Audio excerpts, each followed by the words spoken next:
योगी आदित्यनाथ एक ऐसा नाम जो भारतीय राजनीति और आध्यात्मिकता में समान रूप से गूंजता है। उनका जीवन एक साधारण ग्रामीण बालक से देश के सबसे बड़े राज्य के मुख्यमंत्री बनने तक की असाधारण यात्रा का प्रतीक है। ये कहानी न केवल राजनीतिक उतार चढ़ावों की है, बल्कि एक संत के जीवन में त्याग, तपस्या और जनसेवा के अटल संकल्प की भी है। 1. प्रारंभिक जीवन और जन्म। अजय सिंह बिष्ट से योगी आदित्यनाथ तक। अजय सिंह बिष्ट, जिनका जन्म 5 जून 1972 को उत्तराखंड के पौड़ी गढ़वाल जिले के पंचूर गांव में हुआ, एक साधारण राजपूत परिवार से आते थे। उनके पिता श्री आनंद सिंह बिष्ट एक फॉरेस्ट रेंजर थे, जिनकी अनुशासित जीवन शैली का प्रभाव अजय पर बचपन से ही पड़ा।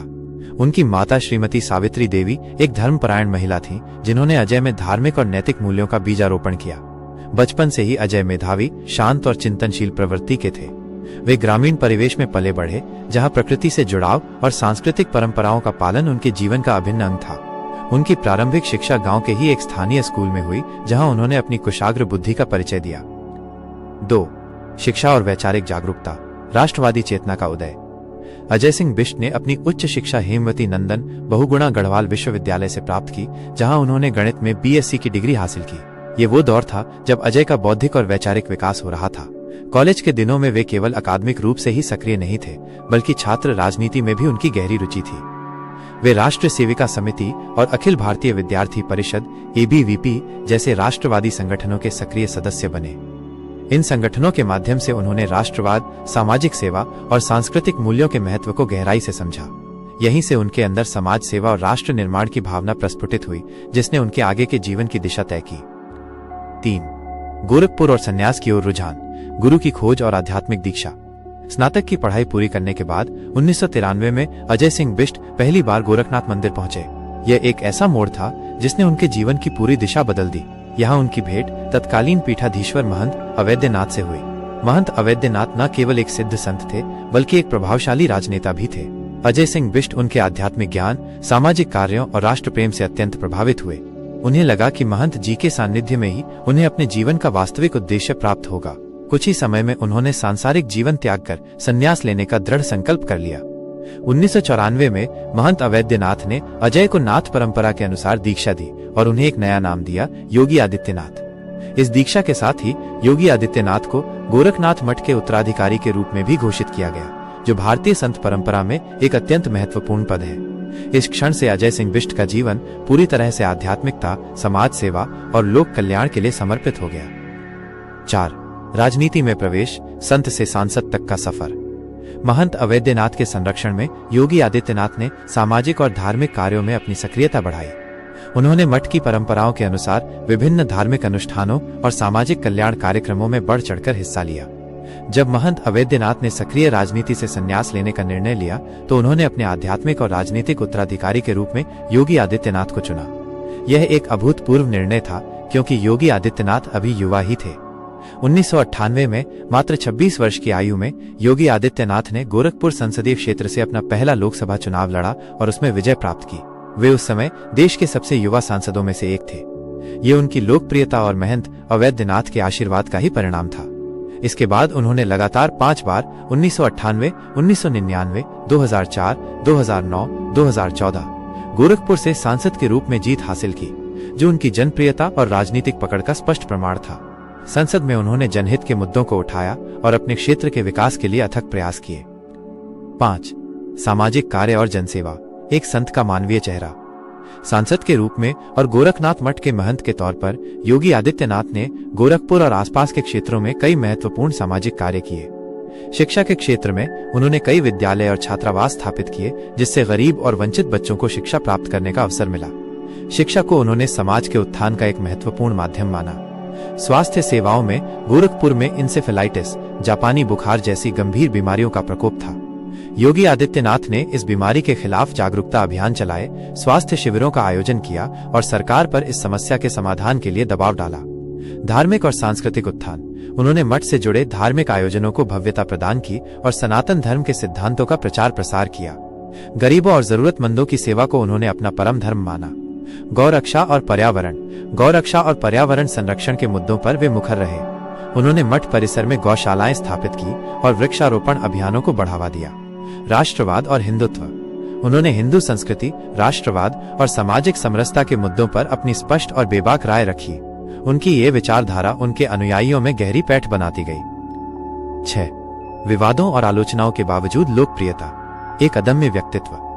योगी आदित्यनाथ की राजनीतिक और सामाजिक शैली अक्सर आक्रामक, स्पष्टवादी और राष्ट्रवादी मानी जाती है। उन्होंने कई बार विभिन्न मुद्दों पर बेबाक बयान दिए, जिसके चलते उन्हें आलोचनाओं और विवादों का भी सामना करना पड़ा। हालांकि इन विवादों के बावजूद उनके अनुयायियों और समर्थकों की संख्या दिन ब दिन बढ़ती गई। उनकी हिंदू युवा वाहिनी नामक संगठन, जो युवाओं को सामाजिक और राष्ट्रवादी कार्यों से जोड़ती है, विशेष रूप से उत्तर प्रदेश में अत्यधिक लोकप्रिय हुई। उनकी ये लोकप्रियता इस बात का प्रमाण थी कि उनके विचार और कार्यशैली एक बड़े वर्ग को प्रभावित कर रही थी। 7. मुख्यमंत्री बनने का सफर। उत्तर प्रदेश का नेतृत्व। 2017 में उत्तर प्रदेश विधानसभा चुनाव में भारतीय जनता पार्टी को एक ऐतिहासिक बहुमत प्राप्त हुआ। यह जीत एक परिवर्तन का संकेत थी और राज्य में एक नए नेतृत्व की आवश्यकता महसूस की जा रही थी।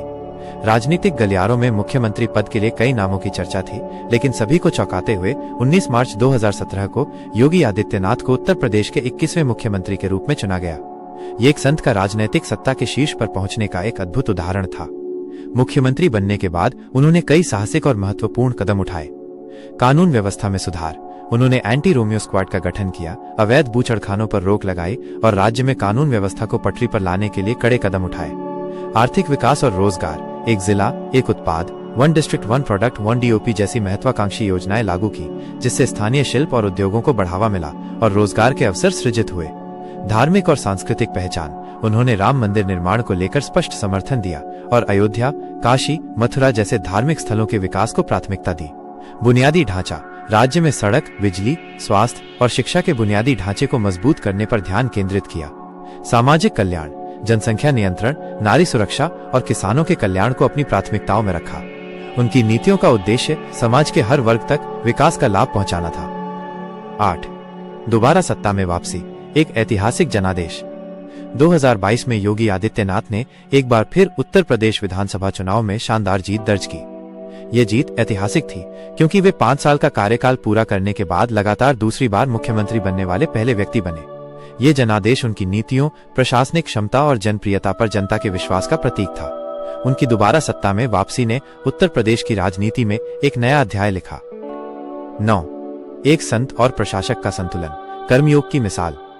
योगी आदित्यनाथ आज एक ऐसे अद्वितीय राजनेता माने जाते हैं जो सन्यासी जीवन के सिद्धांतों और राजनीतिक जिम्मेदारी को असाधारण संतुलन के साथ निभा रहे हैं। वे आज भी गोरखनाथ मठ के महंत हैं और अपनी दिनचर्या में अनुशासन का पालन करते हैं। वे सुबह 4 बजे उठकर योग, ध्यान और पूजा करते हैं, जो उनके आध्यात्मिक जीवन का अभिन्न अंग है। उनका जीवन अनुशासन, तपस्या और कर्म की एक जीवित मिसाल है। वे जनता के बीच एक संत के रूप में भी पूजे जाते हैं और एक सक्षम प्रशासक के रूप में भी जाने जाते हैं। मुख्यमंत्री योगी आदित्यनाथ के प्रमुख विकास कार्य 2017-2024 तक। एक विस्तृत विश्लेषण। मुख्यमंत्री योगी आदित्यनाथ ने उत्तर प्रदेश की राजनीति में एक नया अध्याय लिखा है। 2017 में पहली बार और फिर 2022 में लगातार दूसरी बार मुख्यमंत्री बनने के बाद उन्होंने राज्य के चहुमुखी विकास के लिए कई महत्वपूर्ण कदम उठाए हैं। सुरक्षा से लेकर बुनियादी ढांचे तक, धार्मिक पर्यटन से लेकर स्वास्थ्य और शिक्षा तक उनके कार्यकाल में उत्तर प्रदेश ने अभूतपूर्व प्रगति की है। उनके प्रमुख विकास कार्यों का विस्तृत विवरण नीचे प्रस्तुत है। 1. बुनियादी ढांचे, इंफ्रास्ट्रक्चर का अभूतपूर्व विकास। उत्तर प्रदेश में कनेक्टिविटी को नया आयाम देते हुए योगी सरकार ने एक्सप्रेसवे के जाल बिछाए हैं। पूर्वांचल एक्सप्रेसवे या 340 किलोमीटर लंबा एक्सप्रेसवे लखनऊ को पूर्वी उत्तर प्रदेश से जोड़ता है, जिससे यात्रा का समय काफी कम हो गया है और क्षेत्र में आर्थिक गतिविधियों को बढ़ावा मिला है। बुंदेलखंड एक्सप्रेसवे 296 किलोमीटर लंबा यह एक्सप्रेसवे चित्रकूट को इटावा से जोड़ता है, जिससे बुंदेलखंड जैसे पिछड़े क्षेत्र में विकास की नई राहें खुली हैं। गंगा एक्सप्रेसवे 594 किलोमीटर लंबा यह एक्सप्रेसवे मेरठ को प्रयागराज से जोड़ेगा, जो राज्य का सबसे लंबा एक्सप्रेसवे होगा और इसके निर्माण से पश्चिमी व पूर्वी उत्तर प्रदेश के बीच सीधा संपर्क स्थापित होगा। अंतर्राष्ट्रीय हवाई अड्डे हवाई कनेक्टिविटी में क्रांति लाते हुए जेवर अंतर्राष्ट्रीय हवाई अड्डा नोएडा का निर्माण कार्य तेजी से प्रगति पर है, जो भारत का सबसे बड़ा हवाई अड्डा बनने वाला है। इसके अलावा कुशीनगर अंतर्राष्ट्रीय एयरपोर्ट का उद्घाटन किया गया, जिससे बौद्ध तीर्थयात्रियों के लिए यात्रा सुगम हुई है। अयोध्या में भी मर्यादा पुरुषोत्तम श्री राम अंतर्राष्ट्रीय एयरपोर्ट का निर्माण किया गया है, जिसने धार्मिक पर्यटन को नया आयाम दिया है। सड़क नेटवर्क का विस्तार, गांवों और शहरों को जोड़ने वाली 4 लेन और 6 लेन सड़कों का व्यापक निर्माण किया गया है, जिससे आवागमन सुगम हुआ है और कृषि उत्पादों को मंडियों तक पहुंचाना आसान हो गया है। 2. कानून व्यवस्था में ऐतिहासिक सुधार। योगी सरकार की सबसे बड़ी उपलब्धियों में से एक कानून व्यवस्था में सुधार है, जिसने राज्य की गुंडागर्दी वाली छवि को बदल दिया है। महिलाओं की सुरक्षा एंटी रोमियो स्क्वाड की शुरुआत की गई, जिसका उद्देश्य सार्वजनिक स्थानों पर महिलाओं और लड़कियों को सुरक्षित वातावरण प्रदान करना था। माफिया और अपराधियों पर लगाम। सरकार ने माफिया और अपराधियों के खिलाफ जीरो टॉलरेंस नीति अपनाई। इसके तहत सैकड़ों बड़े अपराधियों की संपत्ति जब्त की गई या अवैध निर्माण ध्वस्त किए गए, जिससे अपराध पर प्रभावी नियंत्रण स्थापित हुआ। पुलिस सेवाओं का सुदृढ़ीकरण। यूपी 112 और डायल 100 जैसी इमरजेंसी पुलिस सेवाओं को अत्याधुनिक तकनीक से लैस कर मजबूत किया गया। इससे पुलिस रिस्पांस टाइम में सुधार आया। न्यायिक प्रक्रिया में तेजी। फास्ट ट्रैक कोर्ट के माध्यम से बलात्कार और महिलाओं के खिलाफ होने वाले अन्य अपराधों में तेजी से फैसले सुनाए गए, जिससे अपराधियों में भय और पीड़ितों को न्याय मिलने की उम्मीद बढ़ी। 3. उद्योग और निवेश। इंडस्ट्रियल डेवलपमेंट का वातावरण। उत्तर प्रदेश को निवेश के लिए एक आकर्षक गंतव्य बनाने में योगी सरकार ने महत्वपूर्ण भूमिका निभाई है। इन्वेस्ट यूपी और ग्लोबल इन्वेस्टर्स समिट 2023 इन आयोजनों के माध्यम से राज्य ने लाखों करोड़ का निवेश आकर्षित किया, जिससे रोजगार के नए अवसर सृजित हुए और औद्योगिक विकास को गति मिली। 1 डिस्ट्रिक्ट 1 प्रोडक्ट ODOP योजना।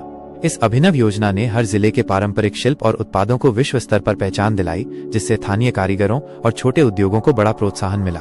Defence corridor Bundelkhand. यह परियोजना भारत को रक्षा उपकरणों के निर्माण में आत्मनिर्भर बनाने की दिशा में एक महत्वपूर्ण कदम है, जिसमें बुंदेलखंड क्षेत्र में रक्षा उत्पादन इकाइयों की स्थापना की जा रही है। 4. स्वास्थ्य और चिकित्सा क्षेत्र में सुधार। स्वास्थ्य सेवाओं को बेहतर बनाने के लिए योगी सरकार ने कई निर्णायक कदम उठाए हैं। PM आयुष्मान भारत योजना। इस योजना का सफलतापूर्वक क्रियान्वयन किया गया, जिससे करोड़ों गरीब और वंचित परिवारों को मुफ्त इलाज की सुविधा मिली है। मेडिकल कॉलेजों की संख्या में वृद्धि। राज्य सरकार ने हर जिले में एक मेडिकल कॉलेज के लक्ष्य के साथ मेडिकल कॉलेजों की संख्या में भारी वृद्धि की है, जिससे चिकित्सा शिक्षा और स्वास्थ्य सुविधाओं तक पहुंच बेहतर हुई है। गोरखपुर में AIIMS अखिल भारतीय आयुर्विज्ञान संस्थान AIIMS गोरखपुर का निर्माण कार्य तेजी से पूरा किया गया, जिससे पूर्वी उत्तर प्रदेश के लोगों को उच्च स्तरीय चिकित्सा सुविधा मिल रही है। इंसेफ्लाइटिस पर नियंत्रण। दशकों से पूर्वी उत्तर प्रदेश में कहर बरपाने वाले इंसेफ्लाइटिस दिमागी बुखार से लड़ने के लिए विशेष अभियान चलाए गए, जिसके परिणाम स्वरूप बच्चों की मौतें बहुत कम हुई और इस बीमारी पर प्रभावी नियंत्रण पाया गया। 5. शिक्षा और युवाओं के लिए योजनाएं। युवाओं के भविष्य को संवारने और शिक्षा के स्तर को ऊपर उठाने के लिए कई योजनाएं शुरू की गयी। अभ्युदय योजना। यह योजना आर्थिक रूप से कमजोर छात्रों को मुफ्त ऑनलाइन कोचिंग प्रदान करती है, जिससे वे IAS, PCS, NEET, जी जैसी प्रतियोगी परीक्षाओं की तैयारी कर सकें। सरकारी स्कूलों का उन्नयन। सरकारी स्कूलों में स्मार्ट क्लास, मुफ्त यूनिफॉर्म, किताबें, जूते मोजे और अन्य बुनियादी सुविधाओं का प्रावधान किया गया, जिससे शिक्षा की गुणवत्ता में सुधार आया। एक जिला एक खेल कार्यक्रम। इस कार्यक्रम के माध्यम से हर जिले के पारंपरिक खेल को बढ़ावा दिया गया, जिससे युवाओं को खेल में आगे बढ़ने के अवसर मिले। 6. धार्मिक और सांस्कृतिक पुनरुत्थान। धार्मिक और सांस्कृतिक विरासतों के संरक्षण और विकास पर विशेष जोर दिया गया। राम मंदिर निर्माण और अयोध्या का विकास। अयोध्या में भव्य राम मंदिर के निर्माण को सरकार का पूरा समर्थन मिला। अयोध्या को एक विश्व स्तरीय धार्मिक पर्यटन केंद्र के रूप में विकसित किया गया है, जिसमें भव्य राम पथ, नए हवाई अड्डे, आधुनिक रेलवे स्टेशन और नई सड़कों का निर्माण शामिल है। अयोध्या दीपोत्सव को विश्व स्तर पर पहचान मिली है। काशी विश्वनाथ कॉरिडोर। वाराणसी में काशी विश्वनाथ कॉरिडोर का भव्य उद्घाटन किया गया, जिससे भक्तों को बाबा विश्वनाथ के दर्शन के लिए एक सुगम और दिव्य मार्ग मिला। मथुरा वृंदावन का सौंदर्यीकरण। मथुरा वृंदावन जैसे अन्य धार्मिक स्थलों का सौंदर्यीकरण किया गया और धार्मिक पर्यटन को बड़े पैमाने पर बढ़ावा दिया गया। 7. गरीबों और किसानों के लिए योजनाएं। समाज के कमजोर वर्गों और किसानों के कल्याण के लिए कई योजनाएं लागू की गईं। प्रधानमंत्री आवास योजना PMAY। इस योजना के तहत लाखों गरीब और बेघर परिवारों को पक्के घर उपलब्ध कराए गए। मुख्यमंत्री किसान दुर्घटना बीमा योजना। किसानों को दुर्घटना की स्थिति में वित्तीय सहायता प्रदान करने के लिए यह योजना शुरू की गई। बुनियादी सुविधाओं का वितरण। बिजली कनेक्शन, शौचालय, रसोई गैस कनेक्शन और राशन कार्ड का वितरण तेजी से और पारदर्शी तरीके से किया गया, जिससे गरीबों के जीवन स्तर में सुधार आया। सिंचाई सुविधाओं का विस्तार। नहरों की सफाई, नई नहरों का निर्माण और जल संरक्षण योजनाओं के माध्यम से सिंचाई सुविधाओं का विस्तार किया गया, जिससे किसानों को लाभ मिला। 8. डिजिटल और पारदर्शी शासन। सुशासन और पारदर्शिता को बढ़ावा देने के लिए डिजिटल पहलों को अपनाया गया। ऑनलाइन सरकारी सेवाएं, भूलेख, जाति प्रमाण पत्र, आय प्रमाण पत्र, विवाह पंजीकरण जैसी अधिकांश सरकारी सेवाओं को ऑनलाइन उपलब्ध कराया गया, जिससे भ्रष्टाचार कम हुआ और लोगों को सुविधा मिली। ऑपरेशन वंदे भारत में सहायता। कोरोना महामारी के दौरान ऑपरेशन वंदे भारत के तहत लाखों प्रवासी मजदूरों की वापसी और उन्हें सहायता प्रदान करने में सरकार ने सक्रिय भूमिका निभाई। E office system. सरकारी कार्यालयों में ई ऑफिस सिस्टम लागू किया गया, जिससे कामकाज में पारदर्शिता और गति आई। नतीजे और बदलाव। इन सभी विकास कार्यों के परिणाम स्वरूप उत्तर प्रदेश की छवि में क्रांतिकारी परिवर्तन आया है। Uttar Pradesh ease of doing business में शीर्ष राज्यों में शामिल हो गया है। राज्य में अपराध दर में भारी गिरावट दर्ज की गई है, जिससे सुरक्षा का माहौल बना है। निवेश में रिकॉर्ड उछाल आया है, जिससे राज्य की अर्थव्यवस्था मजबूत हुई है। भारत के सबसे पिछड़े माने जाने वाले राज्यों में से एक उत्तर प्रदेश को विकासशील और निवेशकों के पसंदीदा राज्य के रूप में स्थापित किया गया है। निष्कर्ष। मुख्यमंत्री योगी आदित्यनाथ के नेतृत्व में उत्तर प्रदेश ने बीमारू राज्य की अपनी पुरानी छवि को पीछे छोड़ते हुए उभरते हुए भारत के इंजन के रूप में अपनी पहचान बनाई है। उनकी विकास योजनाएं, दृढ़ नेतृत्व और पारदर्शी शासन न केवल राज्य बल्कि देश की राजनीति में भी एक नया मापदंड स्थापित कर चुकी है। उन्होंने ये साबित किया है कि सही इच्छा शक्ति और स्पष्ट दृष्टिकोण से किसी भी राज्य का कायाकल्प किया जा सकता है।